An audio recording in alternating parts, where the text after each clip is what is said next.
हमें प्रश्न दिया हुआ है, निम्न संख्याओं को अभाज्य गुणनखंडों के गुणनफल के रूप में व्यक्त कीजिए।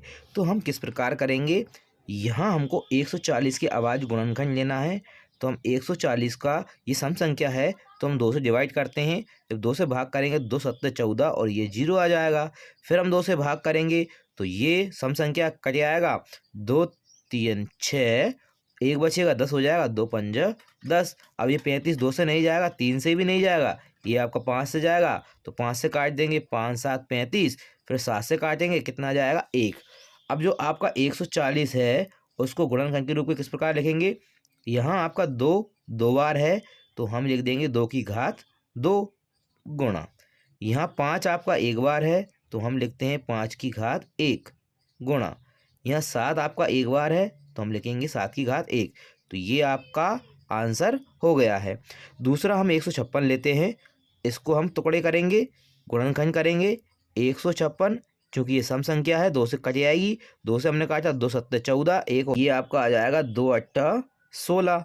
फिर हम 2 से काट देते हैं, 2 तिया 6 और एक बचेगा 18 हो जाएगा, 2 ही नाम 18।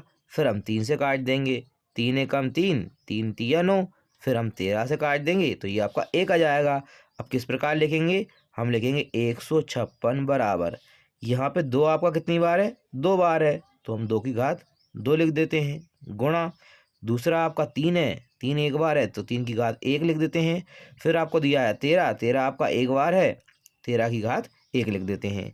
अगला जो क्वेश्चन है वो है 38 25, इसके हम गुणनखंड करेंगे। 38 25, हमने इन संख्याओं को जोड़ा, 8 और 3 11, 12 13 और 5 18।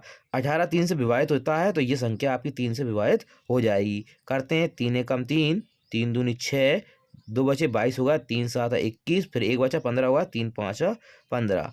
फिर हम देखते हैं, 7 5 12, 13 14 और 15, 15 3 से विभाजित होता है, तो ये संख्या 3 से विभाजित हो जाएगी। 3 चौका 12, 3 दूनी 6 और 3 5 15। अब ये संख्या विभाजित नहीं होगी 3 से, 5 6 7, 7 4 11, तो 11 3 से विभाजित नहीं होता, ये संख्या भी 3 से विभाजित नहीं होगी। 5 से करेंगे, अब 5 से काटा, 5 8 40, 2 बचे 25 हो गए, 5 25।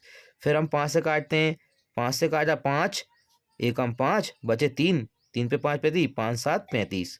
अब ये 17 से ही कटेगा क्योंकि ये अभाज्य संख्या है आपकी, 1 आ जाएगा। लिखते हैं इसको, 38 25 बराबर, 3 आपका 2 बार है, तो यहाँ लिख देंगे 3 की घात 2 गुणा। यहाँ 5 आपका 2 बार है, तो लिखते हैं इसको 5 की घात 2, और 17 आपका एक बार है, तो लिखते हैं 17 की घात 1। तो ये आपके अभाज्य गुणनखंडों के गुणनखंड के रूप में हमने व्यक्त कर दिया है।